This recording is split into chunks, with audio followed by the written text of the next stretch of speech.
Jumpa lagi di Be Your Own Boss. Kali ini saya ada di daerah Kuningan nih, di showroom Mercy. Kebetulan hari ini saya janji nih sama ownernya Imogen. Nah, kita akan bahas banyak hal tentang industri network marketing. Nah, saya kenalin dulu nih, namanya Mr. Rudy. Apa kabar Mr. Rudy? Sehat bahagia. Oke, jadi saya ingin berbincang banyak hal tentang perusahaan beliau, terus pengalaman beliau di dunia network marketing. Nah, kebetulan Imogen baru saja ulang tahun ke-5 ya. Sebuah usia yang tidak sebentar. Karena faktanya ya 2 tahun terakhir ketika pandemi yang kemarin ini ya, sekarang ini ya, itu puluhan perusahaan tidak kuat ya, alias gulung tikar. Puluhan perusahaan network marketing itu di 2 tahun terakhir. Dan di seluruh dunia juga sama trennya ya, omset turun, banyak perusahaan gulung tikar. Nah, ini adalah kebanggaan tersendiri ya buat saya pengikut industri network marketing atau yang bergelut di industri marketing. Nah, apa sih rahasianya kok bisa bertahan sampai usia 5 tahun khususnya untuk Imogen? Silakan Pak Rudi. Ya, Assalamualaikum warahmatullahi wabarakatuh. Perkenalkan, nama saya Mr. Rudy. Di Imogen saya sebenarnya sebagai CEO ya, Chief Executive Official. Untuk komisarisnya sendiri ada tersendiri ya teman-teman.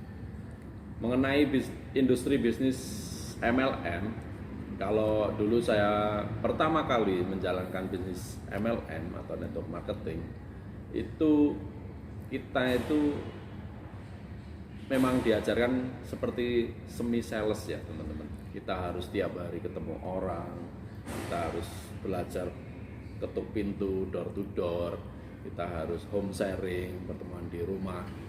Tapi di tahun 2020 ini kita menjalankan bisnis MLM itu bisa dengan yang namanya digital. Apalagi sekarang media sosial 10 tahun terakhir ini kan sudah merebak ya, seperti Facebook, Instagram, YouTube, bahkan yang terbaru TikTok ya. Jadi di era pandemi kemarin 2019 akhir masuk di tahun 2020 dan 2021, karena kita di awal membangun bisnis ini semi digital dan di tahun 2020 full digital sejak pemerintah melarang kita berkumpul, melarang kita untuk mengadakan seminar besar yang secara offline. Kita sudah terbiasa saat ini menggunakan seperti Zoom, Google Meet, WhatsApp, kita video call. Jadi di era sekarang ini kita presentasi orang tuh nggak harus ketemu teman-teman. Kita bisa memanfaatkan media-media itu. Itulah kuncinya kita bisa bertahan di era COVID kemarin. Karena kita mengajarkan kepada mitra bisnis kita, ayo Anda nggak perlu khawatir, Anda nggak perlu risau, walaupun Anda nggak bisa ketemu orang, tapi Anda masih bisa presentasi. Karena darah dari suatu industri marketing, industri MLM atau reseller ataupun penjualan, ya kita harus mempresentasikan apa produk kita kepada klien kita, customer kita, atau calon prospek kita. Oleh karena itu, kalau dulu kita harus home sharing, sekarang kita ada istilah home zoom, room zoom. Jadi kita booking pakai Zoom, kita buat pertemuan, presentasi 2 orang atau 3 orang, kita pakai Zoom atau pakai Google Meet juga bisa. Oleh karena itu, itulah yang membuat perusahaan kita selama tahun 2020, 2021 ini tetap bertahan, omsetnya tetap stabil, karena kita memberikan edukasi kepada mitra-mitra kita bahwasanya Anda masih bisa presentasi, manfaatkan media sosial, dan perusahaan pun bekerja sama dengan support system menyediakan Zoom gratis. Karena Zoom yang support system gunakan saat ini berbayar ya, jadi bisa muat 500 sampai 1000 orang, dan itu kita berikan pada member-member kita.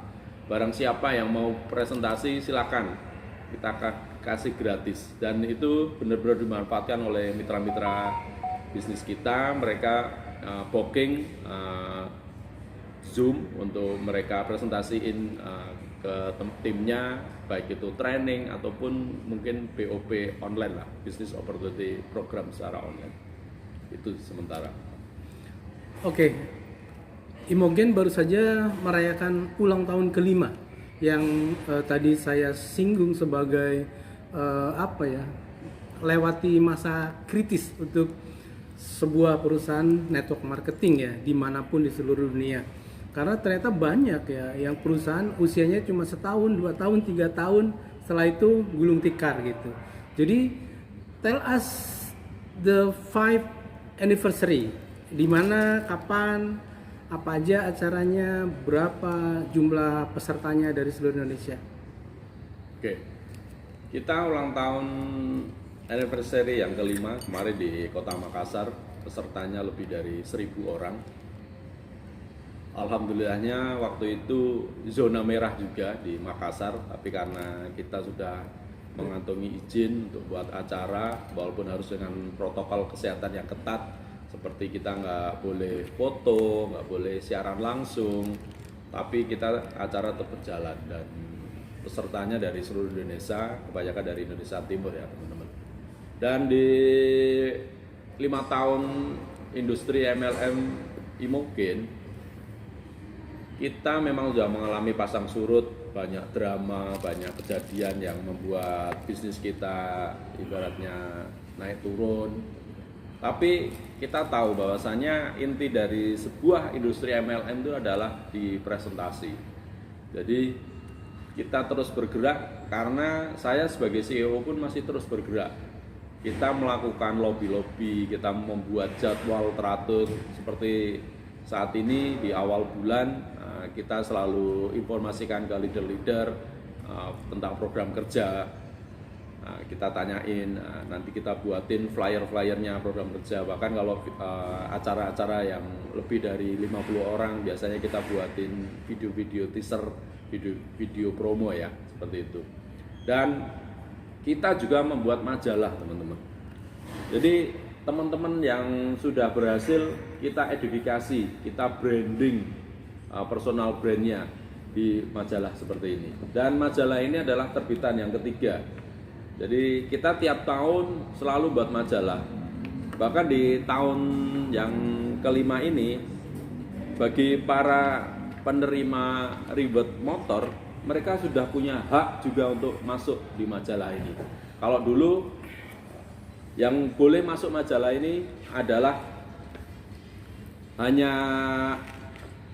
hanya peraih diamond ke atas, diamond above ya teman-teman. Tapi mulai tahun ini kita juga memberi warna buat teman-teman yang baru mendapatkan reward atau Imole motor.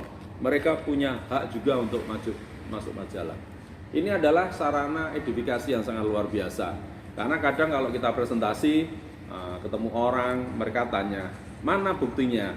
Mana testimoninya orang yang sudah sukses? Nah, dengan seperti ini kita bisa bilang, ini ibu ini walaupun seorang ibu rumah tangga sudah punya income 250 juta.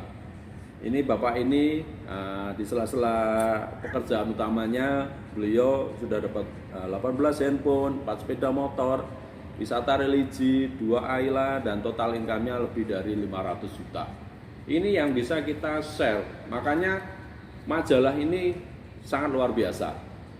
Buat perusahaan yang pengen stabil omsetnya bahkan naik, ayo buatin majalah buat timnya, investasikan. Dan ini sebenarnya investasi ini bisa kita pikul bareng sama leader-leader, karena leader-leader yang mau tampil pun kita bisa langsung mintain jumlah majalah yang diorder. Seperti itu. Dan kita juga buat beberapa buku untuk mengedukasi tentang bisnis MLM secara benar. Yang pertama, yang di trilogi Passive Income ini kita ada buku tentang make money value sleep, bagaimana kita walaupun tidur bisa menghasilkan uang. Dan konsep ini sebenarnya sudah dipakai seperti pembuat lagu seperti itu. Mereka membuat lagu, penyanyi, mereka dapat royalti. Terus yang membuat buku, mereka mencetak, menjual, akhirnya mereka dapat royalti. Jadi di industri MLM kita sebenarnya juga dapat royalti. Kenapa? Karena kita sudah berperan membantu perusahaan untuk menginformasikan produk dan membantu perusahaan untuk mencetak banyak leader-leader. Makanya kita dapat royalti. Makanya ada royalti leadership, royalti wisata dan sebagainya ya, teman-teman. Terus yang kedua, kita ada buku tentang network marketing is the king marketing. Nah, di buku ini kita jelaskan bahwasanya MLM adalah salah satu saluran distribusi produk, salah satu cara marketing yang secara modal sangat kecil, secara risiko juga sangat kecil, tapi memiliki income yang unlimited. Nah, Anda bisa kupas di buku ini juga. Dan buku yang ketiga, kita ada yang namanya personal branding di industri MLM. Jadi selama ini saya melihat banyak sekali mantan top leader yang secara aset digitalnya mereka nggak punya. Mereka pernah top income di suatu industri, tapi karena mereka tidak membuat personal branding seperti kaset, video, bahkan mungkin media sosial, mereka belum dikelola. Oleh karena itu buat teman-teman yang memang mau bisnisnya besar, bisnisnya berkembang, teman-teman harus membangun yang namanya personal brand. Inilah yang harus kita tekankan. Nah, itulah beberapa faktor yang membuat perusahaan kami terus tumbuh, terus berkembang. Di samping itu kita juga ada inovasi produk yang terus berkembang, terus muncul. Salah satunya kita ada produk baru seperti Imogen Jambu ini untuk diet ya.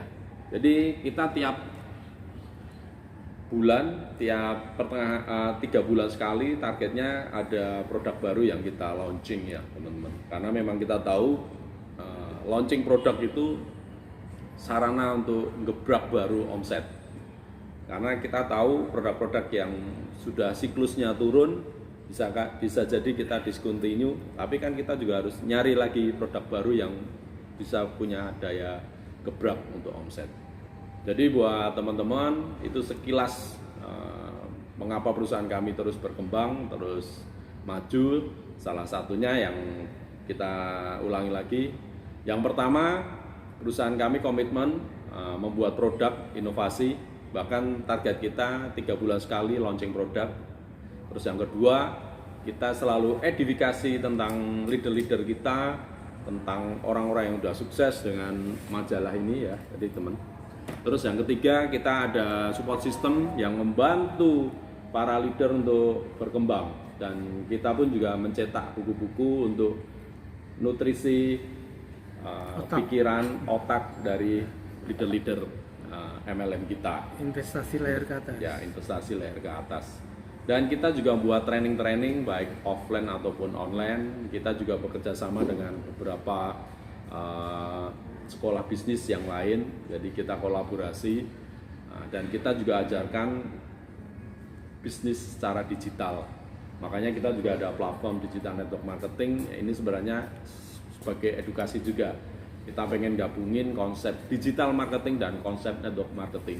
Kita tahu bahwa dua komponen ini akan meledakkan suatu omset karena kita mengajarkan orang membangun bisnis secara digital dan kita mengajarkan orang membangun bisnis secara network atau membangun jaringan. Jadi dua konsep ini kita gabungkan dan terbukti omset kita stabil walaupun di era pandemi.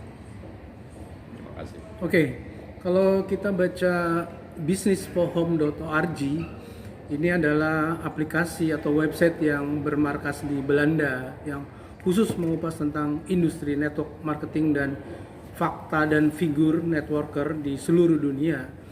Ini ada di dunia ini ada 119.900.000 networker seluruh dunia. Dan luar biasanya 74% dari 119 juta, 9 itu adalah wanita. Pertanyaan saya adalah Imogen ya di Indonesia ya khususnya, itu benar nggak mayoritas networkernya adalah wanita? Ya, benar sekali teman-teman. Jadi kita belajar industri yang berkaitan dengan perempuan itu sangat luar biasa omsetnya. Kenapa wanita sekarang memegang peran penting di seluruh dunia? Karena uang lelaki semua yang megang perempuan. Jadi kalau Anda prospek keluarga, jangan hanya prospek laki-lakinya, karena pasti jawabannya nanti saya tanya istri saya dulu. Kenapa? Karena memang yang mengeluarkan uang, yang mengelola uang itu wanita, perempuan, ibu-ibu. Oleh karena itu kalau memang mau prospek, sekalian sama pasangannya, sama istrinya. Kalau enggak ya langsung ditembak ke istrinya gitu loh. Makanya kalau ada kita prospek seorang perempuan, saya nanti tanya suami, itu sebenarnya bullshit, itu alasan. Karena sebenarnya wanita saat ini yang memegang semua kendali keuangan. Makanya jangan heran kalau sekarang industri apapun, perempuan tuh peranannya sangat penting. Bahkan di bisnis kami di Imogen itu hampir 95% perempuan. Ya, dan itu omsetnya sangat luar biasa. Dan yang kedua, alasan kenapa wanita itu sangat getol untuk berbisnis, karena memang tuntutan hidup ya. Perempuan sekarang pengen lebih mandiri, perempuan sekarang pengen lebih cantik, perempuan sekarang pengen lebih gaul, perempuan sekarang pengen lebih mengikuti gaya hedon ya, seperti makan-makan, traveling. Nah, makanya dengan konsep reward seperti jalan-jalan, makan-makan, traveling itu sangat memacu para ibu-ibu, para perempuan untuk bergerak. Makanya kalau teman-teman punya program untuk mengangkat omsetnya, buat omset jalan-jalan, saya yakin omsetnya pasti meledak. Dan itu sudah dipakai di semua perusahaan yang benar-benar besar di Indonesia, dan kita sudah survei itu. Jadi kalau sekarang menurut data, perempuan 75% menguasai industri MLM di baik nasional maupun internasional. Oke, ini juga kalau saya baca ya di dunia itu hanya ada 2 produk unggulan ya yang sangat apa istilahnya ya, sangat powerful di industri network marketing, yaitu satu industri kecantikan atau skincare, yang kedua adalah industri herbal, suplemen. Nah, apakah di Indonesia juga itu yang terjadi gitu? Ya, hampir sama teman-teman. Jadi kalau berkaitan dengan perempuan itu ada 2 hal yang mereka takuti. Yang pertama, mereka takut dibilang tua. Terus yang kedua, takut dibilang gemuk. Makanya kalau Anda mau memuji pasangan Anda, jangan, "Wih, sekarang tambah gemuk ya." Wah, Anda bisa ditampar. "Wih, sekarang tambah tua ya." Wah, Anda juga bisa ditampar. Jadi kalau Anda mau memuji pasangan Anda, ya bilang, "Wah, selamat pagi sayang, hari ini Anda cantik sekali, hari ini Anda sangat cerah dan sebagainya ya." Jangan bilang kebalikannya. Makanya kalau kita di bisnis MLM saat ini pegang 2 produk itu, yang pertama untuk pelangsing dan anti aging, yang kedua skincare, pasti omsetnya besar. Dan itu sudah jaminan. Apalagi populasi di dunia ini wanita itu lebih banyak dari laki-laki, bisa 7:1, 7 wanita 1 laki-laki. Oleh karena itu pangsa pasar kita memang paling besar wanita, baik wanita usia 12 tahun sampai usia 75 tahun. Karena wanita itu dari setelah mereka akil balik, mereka pasti pengen tampil cantik. Bahkan nenek-nenek pun mereka juga pengen tampil cantik. bahkan industri kayak sulam alis, Narik cengin pipi, benang. benang, tarik benang dan sebagainya, industri itu juga sangat besar. Itulah makanya uang yang berputar di industri perempuan itu sangat besar. So buat teman-teman, ambil kesempatan ini, masuk ke ceruk industri perempuan, saya jamin omset Anda pasti akan besar. Nah, oke. Nah, di dunia juga menurut data yang saya baca ya, dari 119,9 juta networker itu ternyata yang full time itu, istilah full time ya, yang bekerja 30 sampai 40 jam seminggunya, itu disebut full time. Itu hanya 15 juta. Ya, 30 juta itu orang-orang yang part timer yang bekerjanya seminggunya kurang dari 30 jam. Nah, yang 60 juta itu adalah orang-orang hanya sebagai end user atau apa, pelanggan. Nah, kalau di Indonesia gimana Pak Mr. Rudy? Kalau di Indonesia gimana kondisinya? Ini kalau dunia ya, secara global ya saya baca. Ya, benar teman-teman. Jadi kalau sesuai data statistik yang kita pelajari dari tahun ke tahun, bahkan hampir selama 20 tahun saya berkiprah di industri MLM ini, dari 100 orang itu yang akan menjadi leader itu hanya 5-10% aja yang menjadi leader. Nah, sisanya antara 20-25% itu mereka reseller, tipe penjual yang menjual. Dan yang banyak banget itu sekitar 75% itu adalah tipe konsumen.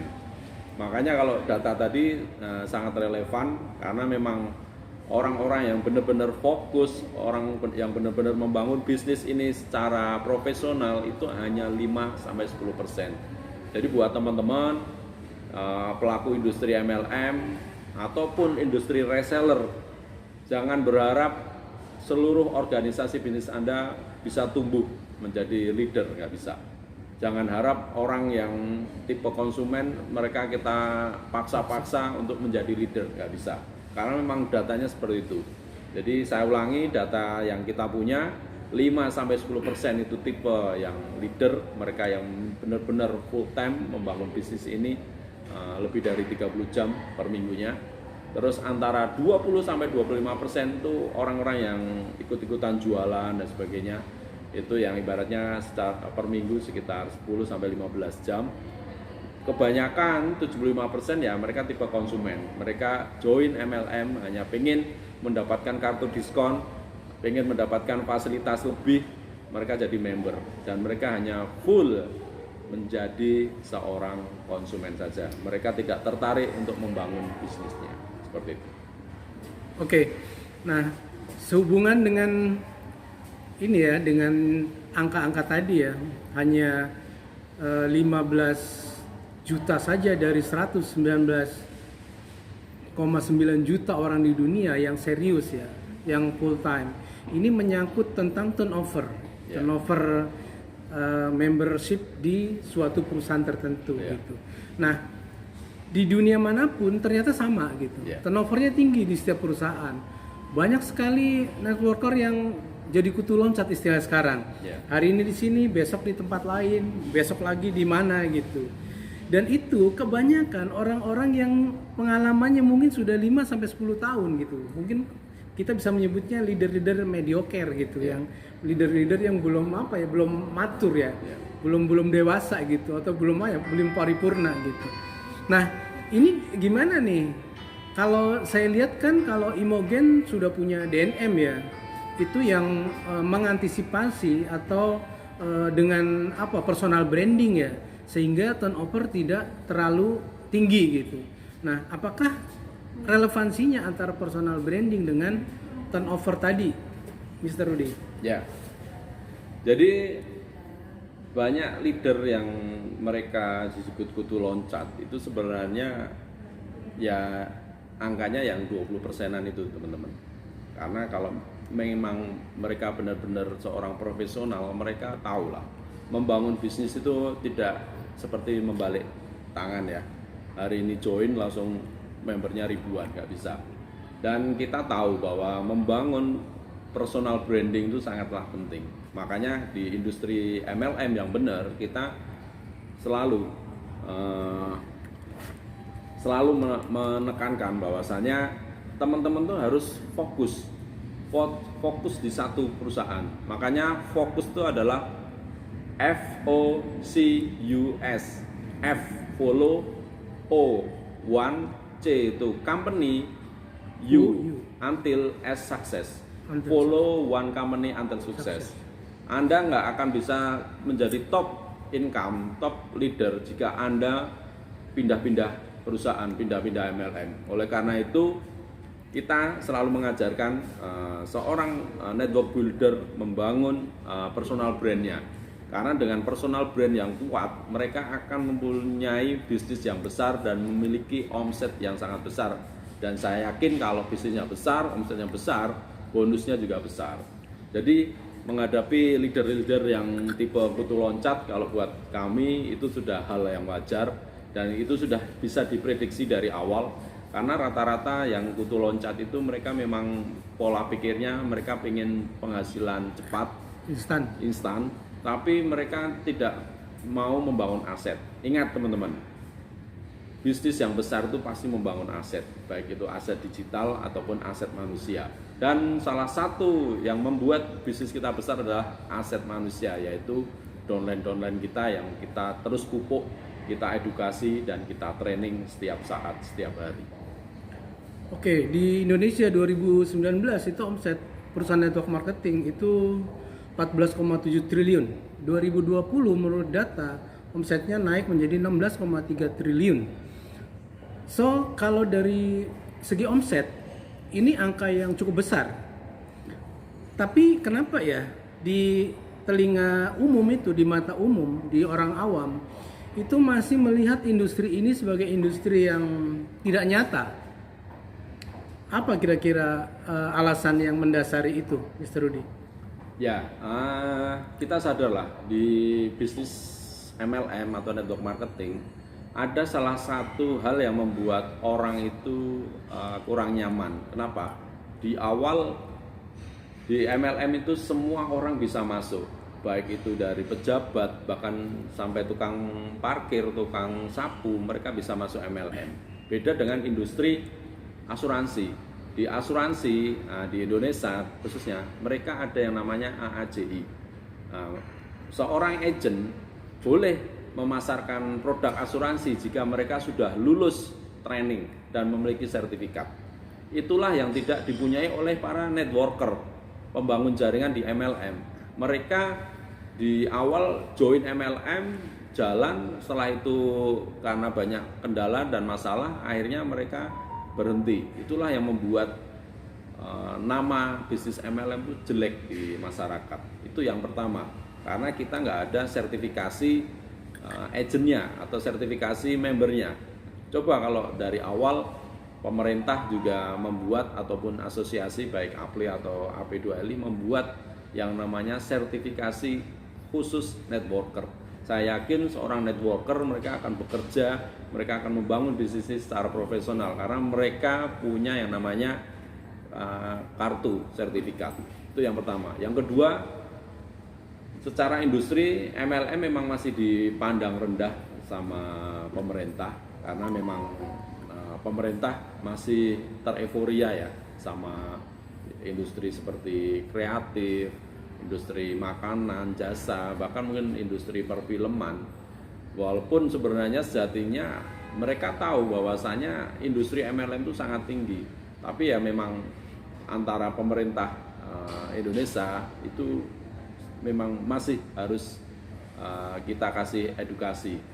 Beda dengan industri MLM di Malaysia ya. Kalau Malaysia merupakan MLM itu merupakan penyumbang devisa, makanya banyak perusahaan MLM yang dari Malaysia benar-benar disupport oleh pemerintahnya untuk buka cabang di seluruh dunia. Saya belum selama 20 tahun terakhir membangun bisnis MLM, saya belum pernah dengar dari pemerintah, yuk buat pameran lah. Kita pameran di Amerika, pameran mungkin di Dubai, atau pameran di Afrika untuk buka pasar baru di sana. Oleh karena itu ya wajar lah kalau industri ini di masyarakat masih kurang, bahkan terkesan industri yang sangat negatif. Walaupun omsetnya sudah kita tahu ada 16 triliun dalam 1 tahun terakhir ini.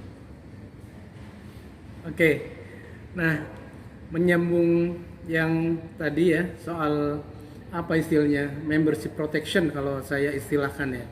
Jadi kalau di AJI, Asosiasi Asuransi Jiwa Indonesia, itu mereka punya legitimasi ya membershipnya. Jadi seseorang agen asuransi tidak bisa serta-merta loncat sana loncat sini sebelum ada surat pengunduran diri gitu istilahnya. Nah kalau di network marketing itu belum ada. Ya saya sih kalau sebenarnya ingin mengusulkan ini mungkin kalau pihak asosiasi mendengar ya, entah itu APLI, entah itu AP2LI, tolong ini juga mungkin didengar nih, juga ada usulan Mr. Rudy nih, bagaimana caranya biar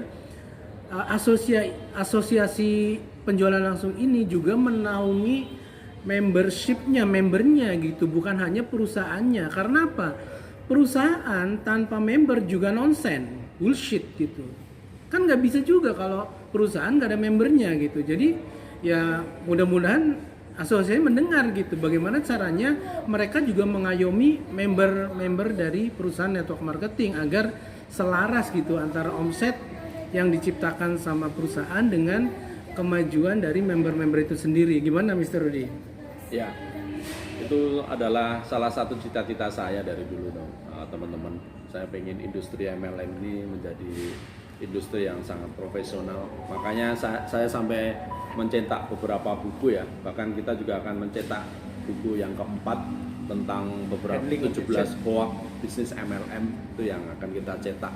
Karena saya yakin lah industri ini sangat bagus, sangat mulia. Karena bukan hanya kita menyelamatkan dari sisi ekonomi, tapi di sini kita bisa menyelamatkan dari sisi industri kesehatannya. Bahkan yang nggak kalah penting di industri MLM itu kita diajarkan tentang jiwa entrepreneur dan jiwa leadership. Itu yang tidak dipunyai oleh industri-industri yang lain. Bayangkan Anda yang dulunya hanya mungkin orang biasa-biasa aja, saat Anda mencapai puncak prestasi di industri MLM, Anda akan belajar mengelola jaringan ribuan, mengelola menjadi seorang leader, mengelola tentang manajemen keuangan, mengelola tentang cash flow, turnovernya tim Anda, itu yang nggak diajarkan di industri-industri yang lain.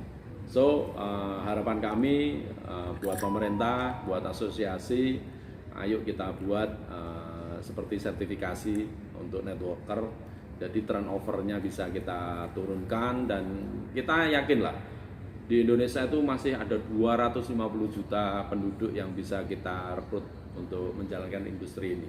Dan taruhlah Indonesia penuh, kita bisa bangun pasar kita ke seluruh dunia. Ingat, kita lebih dari 3 miliar lebih manusia di seluruh dunia ini yang bisa menjadi target pasar kita, bisa menjadi target calon-calon networker selanjutnya. Pertanyaan terakhir. Ini tentang mengatasi turnover di suatu perusahaan ya, atau di perusahaan manapun di dunia. Itu dengan salah satunya saat ini yang paling penting adalah personal branding. Kenapa juga Imogen ngotot banget ya, maksudnya berusaha keras agar personal branding itu diperbaiki ya dengan apa? Dengan media sosial. Karena personal branding itu ibaratnya kita mencari jarum di tumpukan jerami, itulah personal branding ya. Orang mencari kita di internet itu dari miliaran orang, sehingga sangat sulit gitu kalau kita tidak menonjol secara personal branding. Nah sekarang apakah relevansinya personal branding dengan turnover di suatu perusahaan, Mr. Rudy? Ya, kita tahu di buku ini saya juga jelasin bagaimana seorang pengusaha MLM atau kita sebut networker atau network entrepreneur, mereka harus membangun bisnis ini step by step, satu langkah demi satu langkah. Kalau mereka paham industri ini, mereka nggak akan loncat sana, loncat sini. Karena ingat teman-teman, di dunia ini nggak ada yang namanya Superman yang bisa mengangkat semuanya. Mereka harus bangun yang namanya super team. Dan super team itu tidak bisa dibangun satu malam saja seperti Gandung Bondowoso, nggak bisa. Super team dibangun dari step by step, dari satu pertemuan ke pertemuan berikutnya. Makanya personal branding itu sangat penting. Kita harus tunjukkan, kita harus percaya bahwasanya MLM yang saat ini leader itu ikut, itu adalah MLM yang paling the best.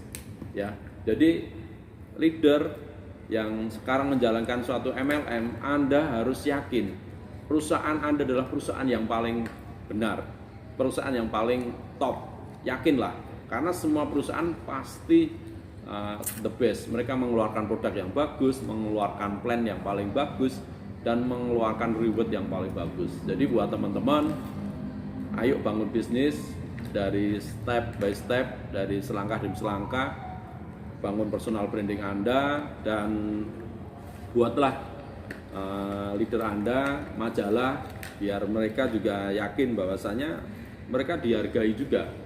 Mereka sukses bukan hanya untuk sukses pribadi, tapi mereka bisa punya bukti ya, Inspirasi buat orang lain. testimoni buat orang lain. Jadi harapan kami turnover bisa diturunkan, dan Anda harus yakin bisnis Anda pasti akan besar jika Anda serius membangun bisnis ini dengan hati dan membangun bisnis ini dengan tim yang kuat.